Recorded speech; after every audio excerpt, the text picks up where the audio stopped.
আপনারা ইয়ারমুকের যুদ্ধের নাম শুনেছেন, হিজরি 15 সালের কথা। বিষ্ণু ইসলাম এর ইন্তেকালের 4-5 বছর পরের ঘটনা। ওমর ফারুক রাদিয়াল্লাহু তাআলা আনহু, উনি হচ্ছেন তখন আমাদের খলিফা, the second caliph of Islam, আমিরুল মুমিনিন, খলিফাতুল মুসলিমিন। তো ইয়ারমুকের যুদ্ধে আল্লাহ তাআলা আমাদেরকে বিজয় দান করেছিলেন, কিন্তু এমনি এমনি বিজয় আসে নাই, এমনি এমনি আসে নাই। একের পর এক সাহাবারা আহত হয়েছেন, নিহত হয়েছেন, মানে শহীদ হয়েছেন। এবং যুদ্ধের এক পর্যায়ে এমন হয়েছে, খাবারের অভাবে, পানির অভাবে সাহাবারা ছটফট করছিলেন, এক ফোঁটা পানি নাই, রুহু বেরোয় যায়, পানি পানি বলে চিৎকার করছেন। তৃষ্ণায় যখন কাতর,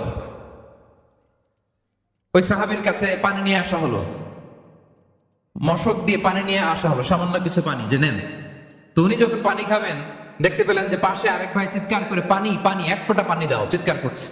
ওই সাহাবী বলতেছেন, আমার দরকার নেই, আমার ভাইকে নিয়ে আগে দাও, আমি পরে খাবো। আল্লাহ! ওই দ্বিতীয় সাহাবীর কাছে যাওয়া হলো এই মশক নিয়ে, যে আপনি একটু পানি খেয়ে তার হৃদয়টাকে শান্ত করেন, ঠান্ডা করেন।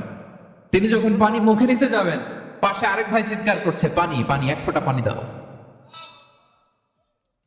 ওই সাহাবী বললেন, আমাকে না, আমার ভাইকে দাও, আমার আগে আমার ভাইকে দাও। ওই সাহাবার কাছে নিয়ে যাওয়া হলো যে আপনি আগে খান। ওই সাহাবীর কাছে পানির মশক নিয়ে যেতে যেতেই উনি শহীদ হয়ে গেলেন। আবার মশক নিয়ে দ্বিতীয় সাহাবীর কাছে আসতে না আসতে দ্বিতীয় সাহাবীও শহীদ হয়ে গেলেন। প্রথম যিনি চিৎকার করছিলেন তার কাছে আবার মশক নিয়ে যেতে না যেতে তিনিও শহীদ হয়ে গেলেন। ওয়ায়ুসিরুনা আলা আনফুসিহিম ওয়ালাউ কানা বিহিম খাসাসা। নিজেদের প্রয়োজন থাকা সত্ত্বেও মুমিনরা তার অন্য ভাইয়ের প্রয়োজনকে প্রাধান্য দেয়। আল্লাহু আকবার। এই হচ্ছে আমাদের ভ্রাতৃত্বের দৃষ্টান্ত। তাহলে প্রথম মেসেজ হচ্ছে মুমিনরা ভাই ভাই, মুমিনরা। আর আমাদের দৃষ্টান্ত হচ্ছে এক দেহ এক প্রাণ। পৃথিবীতে ভ্রাতৃত্ব, ব্রাদারহুড, এটা অনেক ধরনের। এক নম্বর ভ্রাতৃত্ব হচ্ছে মানবিক দিক থেকে ভাই, যারাই মানুষ তারাই ভাই। কারণ আমাদের আদি পিতার নাম, আদি মাতা Adam and Eve. We came from the very same source, same origin. একটা জায়গা থেকে আসছে। সবার বাপ যদি একজন হয়, সবার মা যদি একজন হয়, তো আমরা সবাই কি সুবহানাল্লাহ পড়বেন না? তাহলে ভ্রাতৃত্বের একটা রূপ হচ্ছে আল উখুওয়া আল ইনসানিয়া, মানবিক দিক থেকে ভাই। সেই হিসেবে হিন্দু আমার ভাই, খ্রিস্টানও আমার ভাই, বৌদ্ধ আমার ভাই, নাস্তিক আস্তিক সবাই আমার ভাই। এটা হলো ভ্রাতৃত্বের একটা ধরন।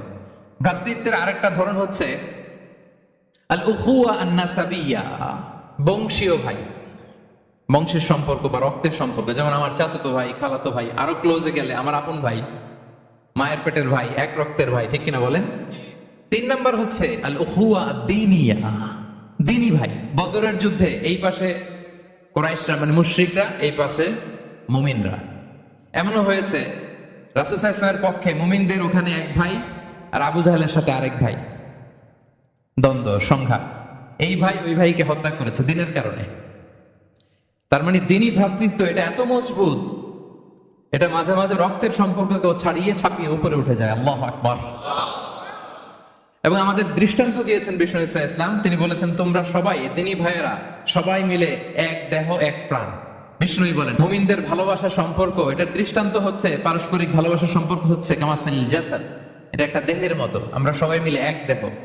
হাদিসে এসেছে এক ভাই হচ্ছে আরেক ভাইয়ের মিরআতুল মুমিন, এক মুমিনের জন্য আরেক মুমিন হচ্ছে আয়না। আয়নার সামনে দাঁড়ালে দেখা যায় যে আমার এখানে একটা দাগ, তার মানে আমার সমস্যা, আমার ভুল, আমার খুঁত, আমার স্পট, এটা আয়না বলে দেয়। মুমিনরাও এরকম, এক ভাই আরেক ভাইকে সংশোধন করে দেয়। সুবহানাল্লাহ পড়ে।